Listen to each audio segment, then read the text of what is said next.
መዘዙ ለኢትዮጵያም ተርፏል። የምን መዘዝ ነው ለኢትዮጵያ የተረፈው? አሜሪካ እስራኤልና ኢራን በሚያደርጉት ጦርነት ላይ ለኢትዮጵያ የተረፈው መዘዝ ምንድነው? ከኢትዮጵያ ውጭ ያላችሁ ኢትዮጵያውያን ደግሞ ከዚህ ጦርነት ጋር ተያይዞ የጥንቃቄ መልእክት ተላልፎላችኋል። እሱንም እነግራችኋለሁ። ትራምፕ የተናገሩት ንግግር ብዙዎችን ያስደነገጠ ሆኗል። እሱንም የምነግራችሁ ነው የሚሆነው። በአርሲ የተፈጠረ ያለው ነገር ምንድነው? በኦርቶዶክሳውያን ላይ እየደረሰ ያለው እጅግ በጣም ግፍ የተሞላበት ግድያ፣ ከዚህ ጋር ተያይዞ የምነግራችሁ ነገር አለ። የሰው ፍቅር በዚህ ልክ ነው እንዲያስባለ የእህትና የወንድም ፍቅር ቻው በሚባል ቃል ውስጥ የተፈጠረው የፍቅር ልህቀት ብዙዎችን አስገርሟል።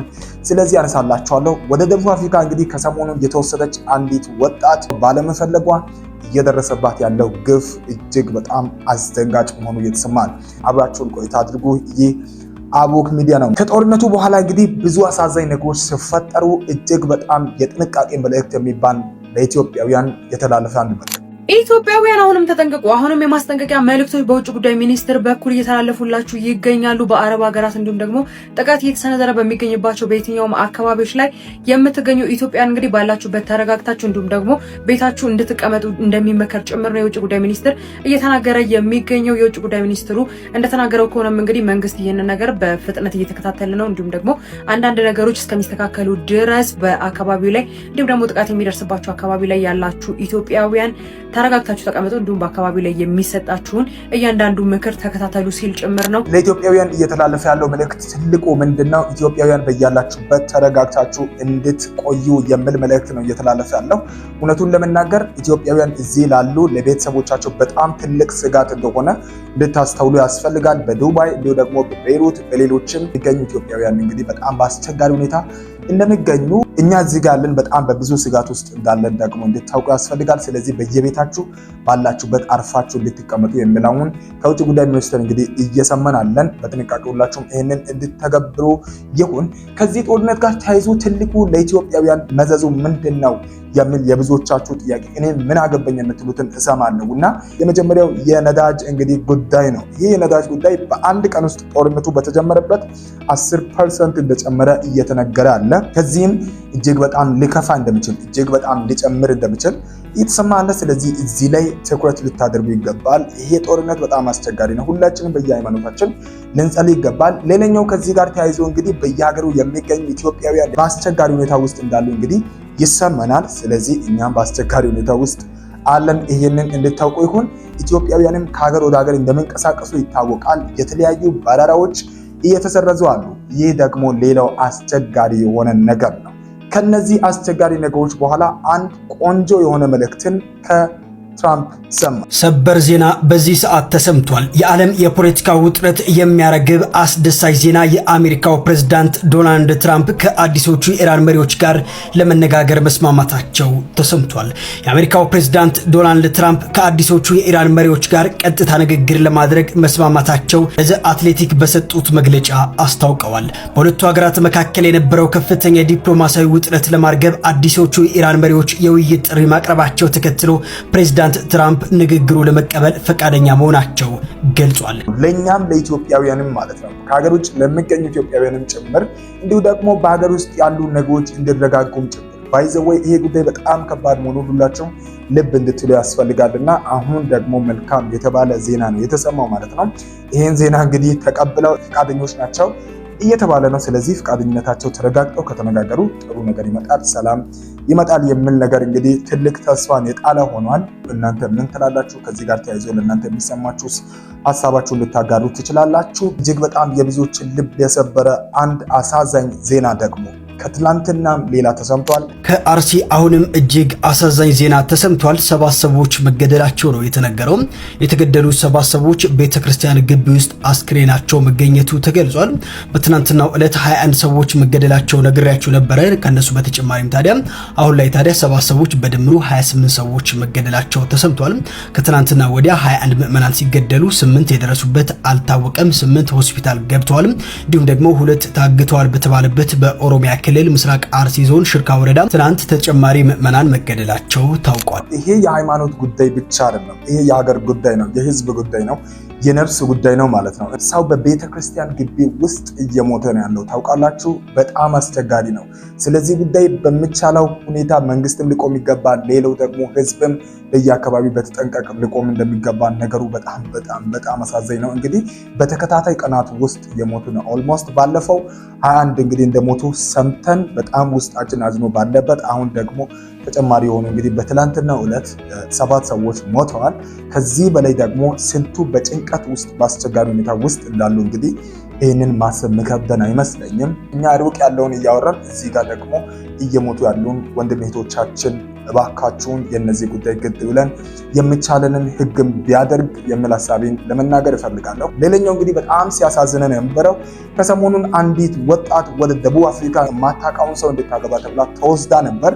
ከዚህ ሴት ጋር ተያይዞ ሄዳ እንግዲህ አልፈልግም አንተ ትልቅ ሰው ነህ ብላ እንግዲህ እምቢ ማለቷ ይታወቃል። ቪዲዮንም ወደ እናንተ አድርሼ ነበር። አሁን ግን ባለው መረጃ በጣም አሳዛኝ ሁኔታ ውስጥ እንደምትገኝ እየተሰማ አለ። ጽሁፉን ለእናንተ እዚህ ጋር አታች አድርግላችኋለሁ። በሽንት ቤት በዚህ ሰዓት ተቆልፋ እንዳለች ከዛ እዛው ውስጥ ሆና በሀዲየኛ እንግዲህ እያለቀሰች እያነባች ቪዲዮ እንደለቀቀች እየተሰማ አለ። በጣም አሳዛኝ ነው የእውነት ማለት ነው። ምስቴ እንድትሆን ብሎ ከወሰዳት በኋላ እንግዲህ እያሰቃያት እንዳለ እየሰማናለን። ፕሊዝ ኢትዮጵያውያን ምን እያደረገን ነው ያለ ነው? ልጆቻችንን ለዚህ አይነት አስቸጋሪ ነገር የምናበቃስ? በጣም የሚገርማችሁ ደግሞ የገዛ እህቷ ናት ይቺን ሴት ከዚህ ሄዳ ታላቅ እህት ናት ከዚህ ወደዛ ሄዳ ያንን ሰው እንድታገባ በገንዘብ ተነጋግረው ማለት ነው ያደረገችውና ይህ በጣም ዘግናኝ ነው የእውነት። ይህ ለሴቶችን እንደ ሀገርም የሚጠቅም አይመስልም። እና ይቺ ወጣት እንግዲህ የምትወጣበት ከዛ አስቸጋሪ ሁኔታ የምትወጣበት ሁኔታ እንዲመቻች የፖሊስም እንዲሁ ደግሞ የህግ እርዳታን እየተማጸነች አለች። ነገር ግን እስካሁን ባለው መረጃ አልተስማመችም፣ ፍቃደኛ አይደለችም የሚለውን ሰምቻለሁ። ጋይስ ይሄ በጣም የልብ ቁርጠኝነቷን ያሳያል ማለት ነው። የልብ ቁርጠኝነት እጅግ በጣም እንዳላት ይችን ሴት የሚያሳይ ነው ማለት ነው። ለማንኛውም ስለዚህ ጉዳይ እናንተ ምንድነው የምትሉት? ሰሞኑን አንድ በጣም ትንሽ የሚመስል ቪዲዮ በሶሻል ሚዲያ ይንቀሳቀስ ነበር። የዚህ ቪዲዮ ትልቅ ነገር እነግራችኋለሁ። እስኪ ተመልከቱ። እንደዚህ አይነት ኪሳራ በዘራችሁ አይድረስ። እርግጠኛ ነኝ ይሄንን ቪዲዮ ሁላችሁም አይታችሁታል። ነገር ግን ልጅቱ እድለኛ በመሆኗ ከምንም ነገር በላይ ግን ደስ ነው።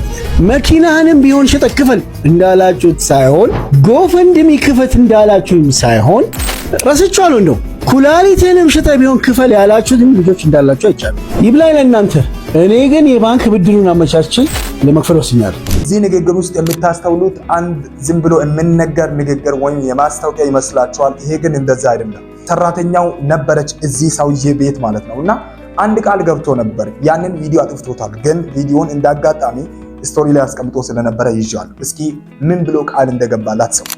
ቲጂ ትባላለች። እዚህ መርካቶ ከገባው ዕለት ጀምሮ አብራኝ የነበረች የምታግዘኝ መልካም ናት። ሚጣላታል አይደል? ሚጣ ነው ስሟና አንድ ነገር አሰብኩ። በጣም ስለምወዳት የምር በጣም በቃ ስለማዝንላት የምር የሆነ ላይክ ብታገኝና ከበዛ ላይ ከመሰረት 5000 ላይክ ካገኘች 5000 ብር ለመስጠት ቃል ገባሁ። 5000 ላይክ ካረጉሽ 5000 ብር ሰጥቻለሁ። 10000 ካረጉ 10000 ሰጥቻለሁ። ከምንም በላይ ልቤን የነካው ነገር ምን እንደሆነ ታውቃላችሁ? ይቺ ሴት እንግዲህ ሰራተኛ ሆና በዚህ ሰው ቤት ቆይታለች። ከዚህ የተነሳ እንግዲህ አንድ ቀን እንደ ቀልድ ቪዲዮ ቆሞ እየቀረጸ ማለት ነው ባገኘው ላይክ ልክ እንግዲህ ገንዘብ እካፍልሻለሁ ብሎ እንግዲህ ይናገርና 5000 ላይክ ካገኘ 5000 ብር ሰጥሻለሁ፣ 10000 ላይክ ካገኘ 10000 ብር ሰጥሻለሁ ብሎ እንግዲህ ቀጥታ በዚህ መልክ ቀለል አድርጎ ማለት ነው አቅፏት ቪዲዮ ይሰራል።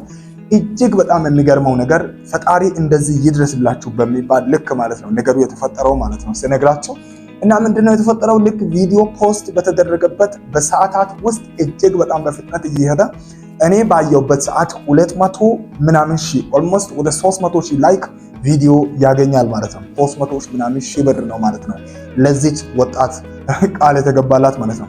አናውቅም ብዙዎቻችሁ ስትናገሩ ነበር ቪዲዮን አጥፍቶታል። ግን አሁን እዚህ ጋር ስናገር ሰምታችሁ እንደሆነ ባገኘው ላይክ ልክ ሁላችሁም ኩላሊትንም ሽጠ ቢሆን ክፈል፣ እንዲሁ ደግሞ መኪናህንም ሽጠ ቤትንም ሽጠ እያላችሁ ነበረ። ግን በባንክ ብድር አማካኝነት እንግዲህ ለመክፈል ወስኛለሁ የሚለውን ነገር ተናግሯል። ቪዲዮ በእርግጠኝነት ቢቆይ አሁንም መጨመሩ አይቀሬ ነው። ለማንኛውም የዚችን ሴት ታሪክ ለመቀየር በአንድ ቀን ፈጣሪ ያመጣው ነገር ሳይሆን አይቀርም እየተባለ እንግዲህ ብዙዎች ጋር እንግዲህ እየተዘዋወረ ያለ ቪዲዮ ነው ይሄ ቪዲዮ። ለማንኛውም ይሄ በጣም ቀላል የሚመስል ፈጣሪ ግን የዚችን ሴት ታሪክ ለመቀየር አይ ቲንክ የተጠቀመው ነገር ይመስለናል። እንዲህም አለ የፈጣሪን መምጫው መንገዱ አይታወቅም ልላችሁ ይህንን ቪዲዮ ይዤላችሁ መጥቻለሁ። እንግዲህ በአጋጣሚ ፈጣሪ ታሪክ እንዲቀይር እንደምችል ለታማኝነቷ ለመልካምነቷ እንግዲህ ፈጣሪ እንዳትሰበብ ብዙዎቻችሁ እየተናገራችሁ አላችሁ። ከሰሞኑን ሌላው በጣም መነጋገሪያ የሆነው የእህትና የወንድም የፍቅራቸው ሁኔታ ብዙዎችን ያስቀና ሲሆን በእድሜም ጭምር ያረገበ ከመለያየታቸው በፊት አብረው እንዴት ያሳልፉ እንደነበረ ተመልከቱ። ዘወትር ካይኔ ማጠፋው መከታ ክብሬ ሆንከው ወንድሜ የኔ ትዝታ ሰላሙን ጠዋት ማታ እንዲህ ከሚያሳልፉበት ሁኔታ እሱ ወደ ምኖርበት ቦታ ሊሄድ እሷ ደግሞ ልትሸኛው በወጣችበት ሌላ የተፈጠረ ታም የእውነት ልብ የሚነካ እጅግ በጣም የሚያሳዝን